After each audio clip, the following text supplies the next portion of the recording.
Logaritm tengsizliklar mavzusini qarab chiqamiz. Deylik, birinchi y teng logaritm a ko'ra x funksiya grafikini a1 dan katta bo'lgan holat uchun keltirgandik.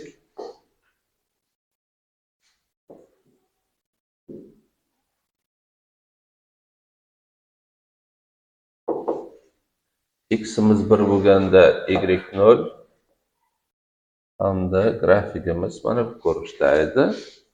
Mana bu qismi har qancha davom ettirsalaring o y o'qini kesmaydi.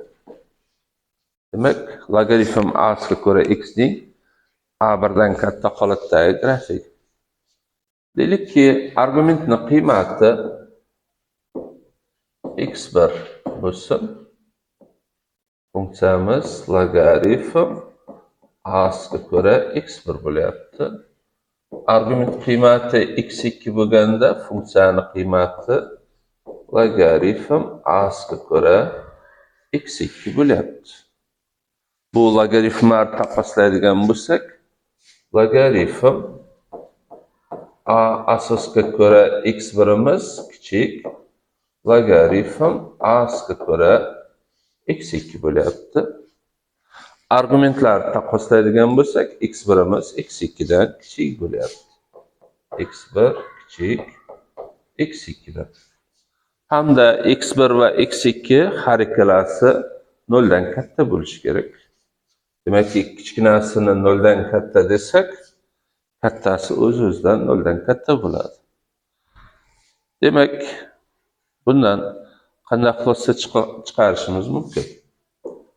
Logaritm a ko'ra f at x'imiz kichik logaritm a ko'ra j at x tengsizlik berilsa, hamda a'miz nima bo'lsin? 1 dan katta bo'lsin. a 1 dan katta bo'ladigan bo'lsa, logaritmlarni potensiyalaymiz. f at x kichik j at x. Ya'ni logaritmlarni potensiyalanganimizda tengsizlik ishorasi saqlanadi, o'zgarmayapti. Har ikkala ko'rsatkich musbat bo'lishi kerak. Kichigini musbat desak yetarli. Kattasi o'z-o'zidan musbat bo'ladi. Ikkinchi holat, y teng logaritm a ko'ra x funksiyaning a 0 dan 1 gacha bo'lgan oralikdagi grafikini logaritm funksiya mavzusida keltirganmiz.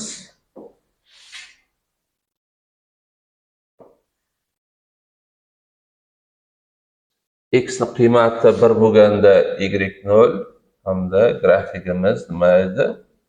Kamayuvchi edi. Argumentning x1 qiymatida funksiyamiz logaritm a ko'ra x1 bo'ladi. Argumentning x2 qiymatida funksiyamiz logaritm a ko'ra x2 bo'ladi. Logaritm a ko'ra x1imiz katta logaritm a ko'ra x2 dan. Argumentlar taqqoslaydigan bo'lsak, x1 ning qiymati kichik x2 dan. Har ikkala argumentimiz musbat, 0 dan katta. x1 ni 0 dan katta desak, x2 o'z-o'zidan katta bo'ladi. Ya'ni xulosalaylik, deylikki, logaritm a ko'ra f at x katta logaritm a ko'ra j at x tengsizlik berilgan bo'lsin. Agar logaritmda asosi 0-1 oralig'ida bo'ladigan bo'lsa, mana bu logaritmlarni potensiyallasak, f at x kichik j at x ga kelamiz. Logaritmda asosi 0-1 oralig'ida bo'lsa, logaritmlarni potensiyallasak, tengsizlik ishorasi qarama-qarshisiga o'zgaradi. Har ikkala ko'rsatkich, logaritm ko'rsatkichlari musbat bo'lishi kerak. F at x kichkinasini 0 dan katta desak, z at x katta funksiyamiz o'z-o'zidan 0 dan katta bo'ladi. Mana ikkita holatni qarab chiqdik, yozib olasizlar. Bitta sodda misollar qaraylik. Deylikki, mana bu tenglikda logaritm 2 ko'ra x katta 3 ni logaritm 2 ga ko'ra 8 deymiz. Bir xil asosli logaritmga keltirdik. Logaritmlarni potensiallaymiz. Potensiallaymiz x katta 8 dan 8 0 dan katta. Demak, x ning qiymatlari nima bo'lishi kerak ekan? 8 dan cheksizgacha bo'lishi kerak. Tenglikda logaritm 3 ga ko'ra x kichik 2 ni logaritm 3 ga ko'ra 9 ko'rinishda yozamiz. Logaritmlarni potensiallaylik. Mana logaritmda asosi 1 dan katta bo'lganda tenglik ishorasi saqlanadi, o'zgarmaydi. X ning qiymati kichik 9 dan. Har ikkala ko'rsatkich musbat bo'lishi kerak. Kichigini 0 dan katta deyishimiz yetarli. Demakki, x ning qiymati 0 dan 9 gacha bo'ladi. Hop, bunisida logaritm 2 ko'ra x minus 3 katta minus 2 ni logaritm 2 ko'ra 1 taqsim 4 ko'rinishda yozaylik. Logaritmda asosi 1 dan katta bo'lyapti. Potensiallaganimizda tenglik ishorasi o'zgarmaydi. Mana har ikkala ko'rsatkich musbat bo'lishi kerak. Mana bu qismi o'z-o'zidan bajarilyapti.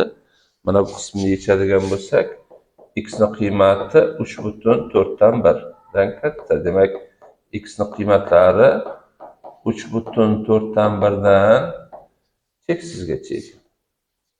Bunisida logaritm 3 ga ko'ra x plus 1 kichik 2 ni logaritm 3 ga ko'ra 9 ko'rinishda yozaylik. Maqsadimiz logaritmlarni potensiallash. Potensialladik. Logaritmda asosi 1 dan katta bo'lsa, tenglik ishorasi saqlanadi, o'zgarmasdan. X plus 1 kichik 9 dan. Logaritmda har ikkala ko'rsatkichi musbat bo'lishi kerak. Kichigini 0 dan katta deymiz. 1 ni ayirsak, minus 1 dan katta x kichik 8 dan. Demakki, x ning qiymati minus 1 dan 8 gacha. Yozib olasizlar.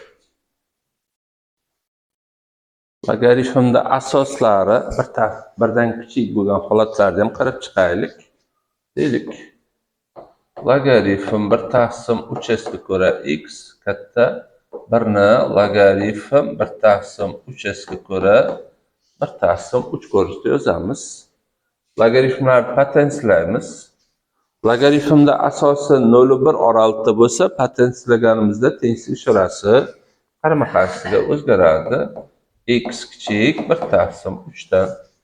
Har ikkala ko'rsatkich musbat bo'lishi kerak. Kichigini 0 dan katta deymiz. Demakki, x ning qiymatlari 0 1 taqsim 3 ekan tenglik yechimi. Bunisida logaritm 1 taqsim 2 ga ko'ra x kichik 5 ni logaritm 1 taqsim 2 ga ko'ra 1 taqsim 32 ko'rinishda yozsak bo'ladi. Logaritmlarni potensiallaymiz. Demak, logaritmda asosi 0 va 1 oralig'ida bo'lsa, potensiallaganimizda tenglik ishorasi qarama-qarshisiga o'zgaradi. X katta 1 taqsim 32. Ya'ni x ning qiymatlari 1 taqsim 32 dan cheksizgacha. Hop, bunisida logaritm 1 taqsim 2 ga ko'ra x minus 8 katta minus 2 ni logaritm 1 taqsim 2 ga ko'ra 4 ko'rinishda yoza olamiz. Logaritmlarni potensiallaylik.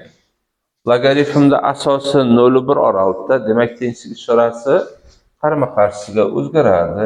X minus 8 kichik 4 dan. Har ikkala ko'rsatkich musbat bo'lishi kerak. 0 dan katta desak, qo'shtenchlikka 8 ni qo'shamiz.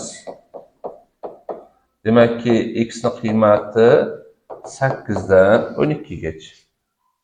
Bunisida logaritm 1 taqsim 4'ga ko'ra x minus 2. Minus 2 ni logaritm 1 taqsim 4'ga ko'ra 16 ko'rinishda yoza olamiz. Logaritmlarni potensiyalaylik. Demak, asos 1 dan kichik, tengsizlik ishorasi qarama-qarshisiga o'zgaradi. X minus 2 katta 16 dan. Har ikkala ko'rsatkich musbat bo'lishi kerak. Kichigini o'zi 0 dan katta bo'lib turibdi. Bu tengsizlik deysak, x katta 18 dan, demakki x'imiz 18 dan cheksizgacha ekan. Yozib olasizlar. Demak, IDC 3-qismdan mana tengsizlikni yechaylik. Mana bu logaritmda asosi 4, bu asosi esa 2 bo'lyapti. Dastlab bir xil asosli logaritmga keltiraylik. Mana logaritm 4'ga ko'ra x bo'lsa, logaritm 2 ning kvadrati asosga ko'ra x ko'rinishda yozsak bo'ladi. Asosning darajasi logaritmning oldiga bo'lish bo'lib tushadi. 1 taqsim 2 logaritm 2'ga ko'ra x ga keldik. 1 minus 1 taqsim 2 logaritm 2'ga ko'ra x 1 plus logaritm 2'ga ko'ra x katta emas 1 taqsim 2. Vaqtincha bellashtirib turaylik. Logaritm 2'ga ko'ra x ni birorta a desak, 1 minus 1 taqsim 2a. Hop. 1 plus a katta emas 1 taqsim 2ga. Mana bu kasrni surat mahrajini 2 ga ko'paytiraylik. Mana bu kasrni surat mahrajini 1 plus a ga ko'paytiraylik. Shunda 2 minus a mahrajda 2 ko'paytirilgan 1 plus a. 1 plus a mahrajda 2 ko'paytirilgan 1 plus a. Umumiy mahrajga keltirdik. Bu ifodamiz chapga ayrishib o'tadi. 2 minus a 2 ko'paytirilgan 1 plus a minus 1 plus a 2 ko'paytirilgan 1 plus a katta emas 0 dan. Suratdan suratini ayirsak 1 minus 2a mahrajda 2 ko'paytirilgan 1 plus a. Mana ratsional tengsizlik. Suratni 0 ga tenglashtirsak a 1 taqsim 2 mahraj teng emas 0 desak minus 1. Minus 1 minus 1 ga ochiq nuqta hamda 1 taqsim 2 ni atrofida kasrni ishorasini tekshiramiz. Bosh koeffitsient manfiy, bu manfiy, bu musbat. Demak, mana bu yerda manfiy, musbat, manfiy. Demakki, a ni qiymati nima bo'lishi kerak? Minus 1 dan kichik yoki 1 taqsim 2 dan kichik emas. A deb logaritm 2'ga ko'ra x ni o'rgandik. Logaritm 2'ga ko'ra x kichik minus 1 dan. Bunisidachi logaritm 2'ga ko'ra x kichik emas 1 taqsim 2 dan. Hop. Logaritm 2'ga ko'ra x kichik minus 1 ni logaritm 2'ga ko'ra 1 taqsim 2 olamiz. Logaritmlarni potensiyalaymiz. X kichik 1 taqsim 2 dan. Har ikkala ko'rsatkich musbat bo'lishi kerak. Demak, hozircha x ni qiymati 0 1 taqsim 2 bo'ldi. Bunisida logaritm 2'ga ko'ra x kichik emas 1 taqsim 2 ni logaritm 2'ga ko'ra ilzosida 2 ko'rinishda yoza olamiz. Logaritmlarni potensiyalaylik. X kichik emas ilzosida 2. Demakki x ni qiymatlari ilzosida 2 dan cheksizgacha. Demak, berilgan tengsizligimiz 0,1 taqsim 2 hamda mana bu oralıqlarda o'rildi. Olasizlar. Demak, ajisi 3-qismdan 96-misolni qarab chiqaylik. Bu misolni yechishdan avval shartlarni qo'yaylik. Logaritmda asosdagi x minus 1imiz 0 dan katta hamda 1 dan farq qilish kerak. Logaritmda asosdagi x minus 2lar 0 dan katta hamda 1 dan farq qilish kerak. Logaritm ko'rsatkichdagi 3x minus 7imiz 0 dan katta bo'lishi kerak. Mana shu shartlar bajarilsin. Bo'lmaganda bu shartlarni hammasini birgalikda bajaradigan bo'lsak, sistema bajaradigan bo'lsak, x ni qiymati 7 taqsim 3 dan katta hamda x teng emas 3 ga kelasizlar. Shunda aniqlanish sohasi 7 taqsim 3 dan 3 gacha, 3 dan cheksizgacha. Bu nima ekan bu? Aniqlanish sohasi.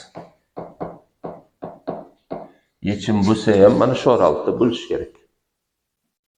Xo'p, tengsizlikda bir asosdan boshqa asosga o'tish formulasini qo'llaylik. Deylik, logaritm c ga ko'ra b taqsim logaritm c ga ko'ra a ni logaritm a ga ko'ra b ko'rinishda yozardik. Har ikkalasi x minus 1 asosda ekan, birinchi ifodani logaritm 5 ga ko'ra 3x minus 7 deylik. İkinci logaritmda har ikkalasini asosi x minus 2. Bir asosdan boshqa asosga o'tkazsak, logaritm 25 ga ko'ra 3x minus 7 kichik 3 taqsim 2 dan. 25 5 ni kvadrati asos darajasi oldiga ko'paytirish bo'lish bo'lib tushadi. Logaritm 5 ga ko'ra 3x minus 7 plus 1 taqsim 2 logaritm 5 ga ko'ra 3x minus 7 kichik 3 taqsim 2 dan. Xo'p, bularni ikkalasini qo'shadigan bo'lsak, 3 taqsim 2 logaritm 5 ga ko'ra 3x minus 7 kichik 3 taqsim 2 dan. Har ikkala qismini 2 ga ko'paytirib 3 ga bo'lsak, logaritm 5 ga ko'ra 3x minus 7 imiz kichik 1 ga keladi. Xo'p, logaritm 5 ga ko'ra 3x minus 7 kichik 1 ni logaritm 5 ga ko'ra 5 ko'rinishda yozaylik. Maqsadimiz logaritmlarni potensiyallash. Logaritmda asosi 1 dan katta bo'lsa, tengsizlik ishorasi o'zgarmaydi. 3x minus 7 kichik 5 dan. Har ikkala ko'rsatkich musbat bo'lishi uchun kichigini musbat deymiz. Qo'sh tengsizlik 7 ni qo'shsak 7 dan katta 3x kichik 12. 3 ga bo'lsak 7 taqsim 3 dan katta x kichik 4. Yechimni aniqlanish sohasiga tegishli bo'lgan qismini olamiz. Yechim aniqlanish sohasiga mos qismini oladigan bo'lsak, 3 ni ololmaymiz yechim sifatida. Shunga yechim 7 taqsim 3 dan 3 gacha hamda 3 dan 4 gacha. X teng 3 dan aniqlanmayotganda oralıqdan 3 ni tashladik. Yozib olasizlar.